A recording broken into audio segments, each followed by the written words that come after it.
start that and then go live on Facebook. Awesome. Okay, everybody. Well, welcome to USU Extension Meet the Specialists. It is a beautiful fall Monday morning. Well, I guess we're not quite into fall yet, but leaves are starting to change, which I feel like is a little early, but that's besides the point. And I have Jake here today, and we are going to be talking about what he does with USU, and how he can help you, whether you're a county professional or a patron of Utah State Extension. So let's just kind of get into it. Jake, why don't you tell us a little bit about yourself, where you grew up, just kind of some get to know you facts to start us off. Yeah, thanks for having me, Alicia. My name is Jake Powell. I grew up here in Utah in the American Fork area, Highland, if anybody knows that area. Yeah, I grew up just loving to be outside, and I really, watched the world like many people in Utah watched it change pretty rapidly as uh, my little community developed and the fields that I used to run around in became homes and then came here to Utah State University as an undergraduate and studied engineering for a little while and then found landscape architecture and did my degree here and then worked professionally for a while. I went back to graduate school after a few years of working in the industry and then came back to Utah and spent the last probably almost 10 years working in various capacities in the landscape architecture natural resources side, and then came to Utah State about 6 years ago and been here ever since. That's awesome. So I always like to ask, what's your favorite Aggie ice cream flavor? I do love chocolate, pure chocolate, chocolate caramel, that sort of no fruit. So Aggie Bowl Tracks is my Oh, that's a good current one. favorite. Yeah. Oh, that's awesome. So if you were on a desert island, what would your three books or movies be? So I would think it's a good question.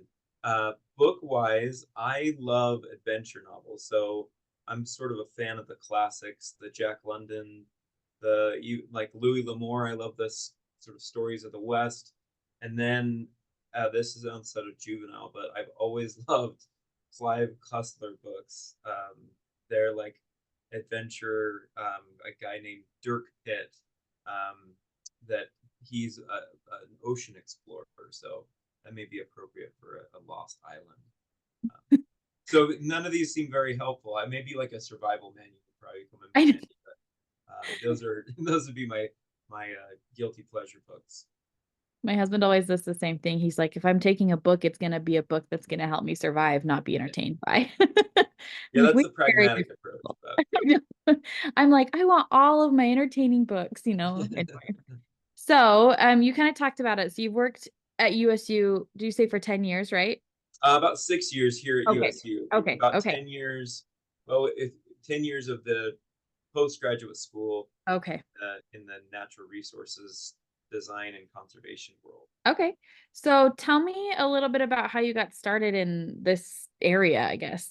Yeah. So my father was a contractor, a builder, that did mostly commercial, like kind of large scale commercial work, and then my mom was a drafts person. So it like around me, my whole life was drawings, and we talked about concrete around the dinner table, and I worked through junior high and high school and through college for my dad doing construction work. So building and like sort of seeing things on paper become reality where I was just surrounded with it my whole life. And then so I really wanted to be an architect, or at least that's what I thought. And I went and worked for an architect for a while outside of high school.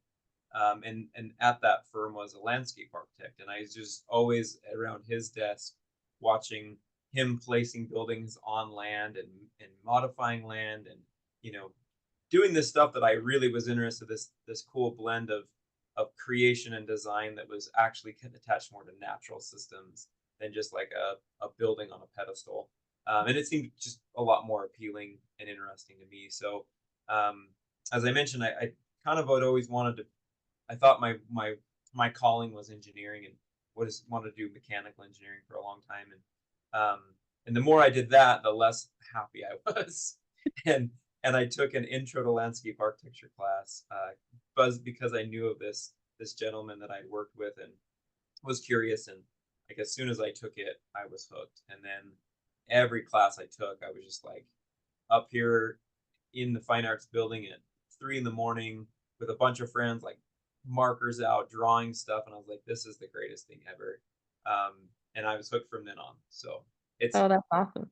if anybody doesn't believe in fate, ironically, that's the intro to landscape architecture class that I took that hooked me is the class one of the classes I teach here at USU. So it's this really cool return to that I feel really lucky to be part of.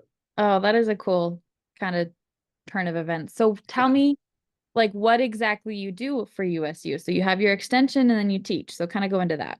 Yeah, so I teach my role, I'm 60% extension, 30% teaching, 10% service is sort of how my time is divided. So I teach some undergraduate courses. I teach a senior capstone class, and I've taught some graduate studios in the past, which is really fun. I get kind of the gamut of students. But really what I spend most of my time on is helping communities with design and planning challenges. And that happens a lot of different ways. But my favorite way is trying to bridge my teaching and my extension. So bringing problems that a community or a nonprofit is dealing with, or a public entity is dealing with, bringing it in and letting the students really work on that, and then following that up with some additional help to help those ideas become reality. So Alicia, I don't know if you mind, but my profession or this work is visual, so I figured other than explaining, I'd maybe show some things. Yeah, go for it. Let me share some slides here.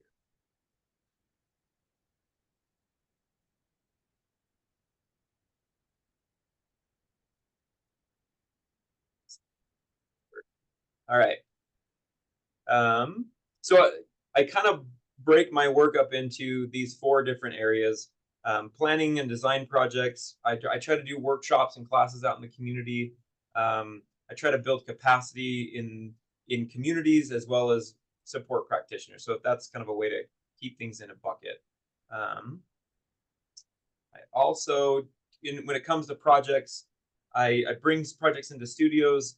I try to link up really bright, exciting graduate students who we do a lot of Plan B theses, so they're project based. So sometimes there's a problem in a community, and a graduate student might be interested in taking that on. I do employ extension interns, like many people across the state.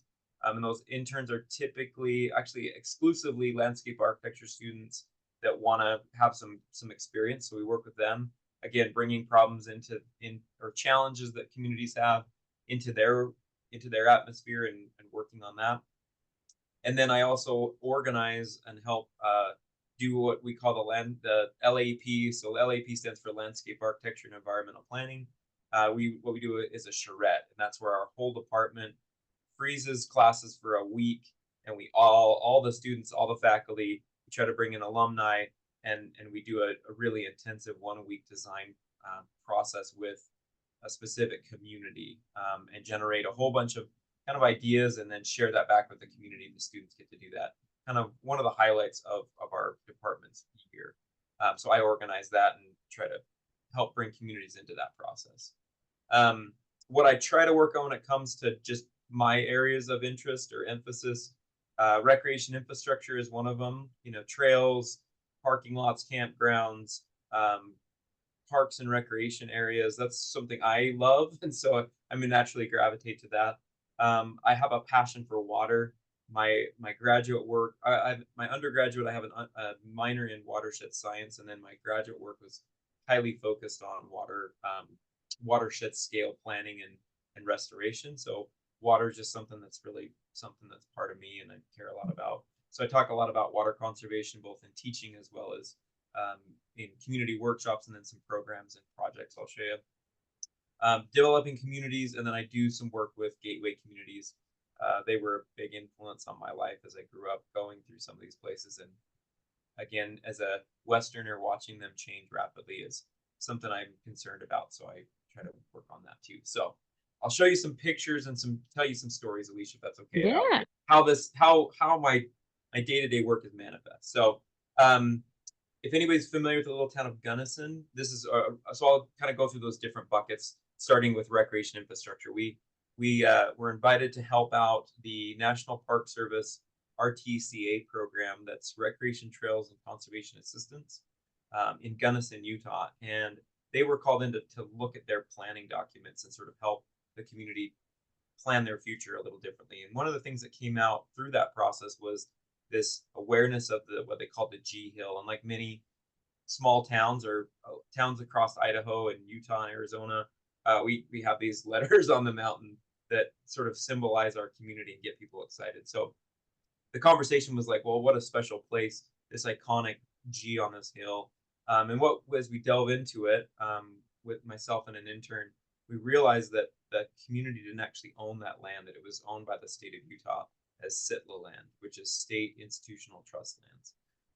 So that land is available for lease. It can be sold. It can be bought by people. It can be, there's all kinds of ways that land can transfer ownership. And so we looked at this huge network of spiderweb of trails around that hill and try to look at ways that could be condensed into different series of trails, motorized and non-motorized, that then didn't conflict with each other. And then how to create a recreational amenity around that G. So we looked at some hiking trails. We looked at a network of mountain biking trails, as well as all of their four-wheeler trails and some new access points. So the community could still use the area, but it maybe would allow it to remain an icon. So we did some visualizations of what like a mountain bike trail network might look like on one side of the hill, where those trails might go, and how they may lay on the land. We looked at some really cool features. What if this became a mountain bike trail? How would it read? How would bikers kind of see some of these really cool features that they didn't maybe recognize out there on the landscape? And then we looked at, if we took the G area that right now, as you can see there in the middle, is just like a picnic table above the G, and a bunch of four-wheeler trails. Is there a way we might be able to create some access and create an amenity where students or people could come up there and be able to manage that recreational impact a little bit differently? So we looked at ways to restore the hill. And then one of the ideas that came out, and we tried to visualize or tell the story to the community, is they were excited about this idea of possibly lighting the G. So we played with some visualizations of, what would that look like if that G was lit up on a night in Gunnison, Utah. So some of the fun things that happened out of this project is they did realize that G Hill was important, and they ended up, the mayor and city council and planning commission worked hard to work with SITLA, and they are now have a 99-year lease on that, on the area surrounding the G, and purchase the area of the G, so that's preserved. And then now they're building those trails and trying to manage it a little bit differently. But like a lot of things, I think in our lives and in communities, it's very difficult to start these processes without some vision. And sometimes that vision seems far-fetched until people get excited. And it's a lot of our craft is visualizing and creating some narrative that people can rally around. So that's the G Hill project. And it really helped us preserve this, what I think is a really cool community icon. Another project we worked on that's recreation focused. This was a couple parks in Manaway that we got invited to work with. We did this one a little bit differently. So these are student projects. I brought this project into recreation and open space studio. And so about 30 students were in teams of 2 or 3, and they generated about 10 different ideas for these. So we had a big community open house, and the students got to share their work on posters. And the community kind of added stickers and things they thought they would like. So they got this really nice buffet of different ideas. And some of them were kind of far out there. Some of them the people really liked. And we ended up kind of distilling them down with the planning commissioners and the city council into one idea for this park. And this is sort of the general layout of that idea. And then we try to create some exciting visualizations of what this park could physically look like on the ground if you set it into place. And these neighbors, this neighborhood that was developing around it, got them really excited. The other cool piece of this same sort of deal is once they have this materials and they have the excitement and the support of the community, they started to go after grants. And little Manaway City, it's not so little anymore, but was able to leverage these ideas and these visuals for about, I think they're at about $600,000 worth of Mm. funding from grants, because this is the stuff where you can say this is what we want to build, and your money will build this one court that's part of this larger idea. So it's been a really powerful way for them to leverage funding and support from the community and get approval from the city council, and some of those things that are sort of difficult things, maybe roadblocks or barriers to getting good ideas moving forward, is sometimes they don't have this availability to these kind of imagery. So switching gears to water conservation, I got invited by the Manti La Salle National Forest to come and look at their field station in Moab. The one of the people that they got a grant for plants, but didn't know where to put the plants. So she had a very small pot of money for some materials, and we created this water. They wanted to modify this into more of a water-wise demonstration garden. So my intern worked on a new plan. We pushed it through the approval process in the Forest Service, and we went out and they put that plan in place. So these are some before and afters. Like many places, it was just a big sea of turf, huge water. It was very thirsty as you can imagine, in Moab, and very difficult to keep green. So we reduced the lawn into some areas for people to sit. If anybody's been down here, this is a popular place for people to stop and get information.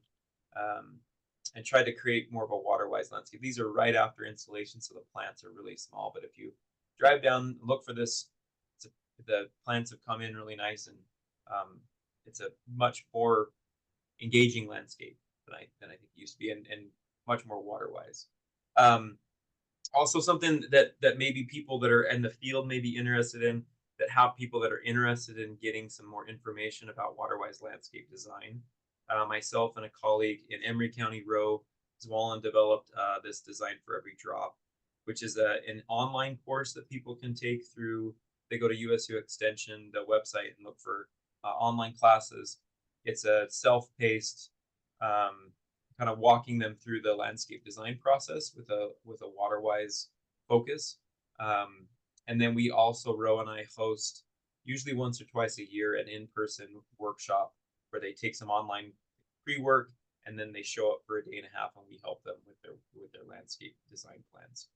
So that's helping to bridge that gap that I know a lot of maybe county faculty have people walk in the door and say, what tree should I plant in my front yard? And they're saying, well, there's a lot of decisions that you need to make that are associated with that relatively insignificant decision. So if anybody's interested, that's on the USU website.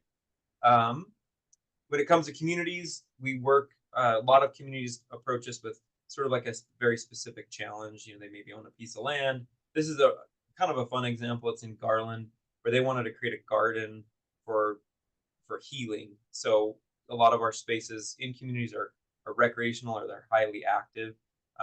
And this was sort of a place for people to go and recharge. Like, it wasn't not going to cure all your mental health challenges, but it provides an opportunity to like walk somewhere and just like sit and enjoy. So you can see there's like a labyrinth where people walk through. The purple is all lavender, and then these big kind of concentric circles that are connected circles that people can just sit and enjoy a scene.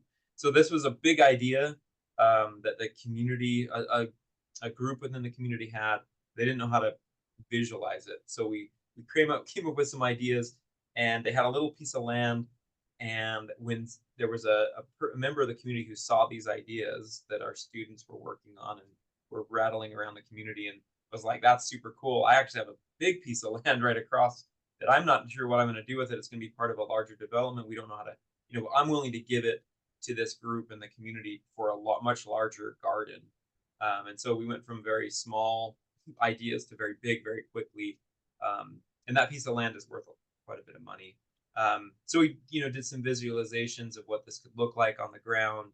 And then that project, they had a ribbon cutting, and they're, slowly gathering money to implement it little piece by little piece.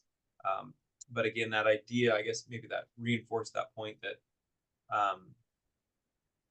ideas without a visual sometimes don't quite have the same gravity as when you can tell people what you're up to and help them understand. Just a couple other resources that people might be interested. I worked with the Utah League of Cities and Towns to develop a land use training. So for city councils, county commissioners, planning boards, planning commissions, groups like that maybe don't, it's supposed to help them understand their roles and responsibilities when it comes to land use. And that is part of the 1 hour training requirements all city councils and county councils have to go through, public officials. So it does support that 1 hour of required training. So that was really the intent of it, is to satisfy this House Bill 409. So if you have city council people that maybe aren't, they don't seem to feel comfortable in their elected role or their role in the city, this is a really quick, hour and a half of training that'll help them satisfy that role and get them some training. The other piece is, I mentioned gateway communities. Myself and some colleagues here at Utah State University, as well as a team member at the University of Utah, work together, and we run what we call the Gateway and Natural Amenity Region Initiative, or NAR initiative. And there's a lot of resources if you're curious, if you feel like you're in a gateway community, and you'll know it because there's, you're next to amazing amenities, and the town's changing rapidly. And no one, people are kind of stressed out maybe, or usually. There is our website. If you Google USU NAR, GNAR, we have lots of toolkits and case studies, blogs, all kinds of information to help these communities. And also for people that really want to take a deep dive, we just launched about 3 months ago this NAR Academy.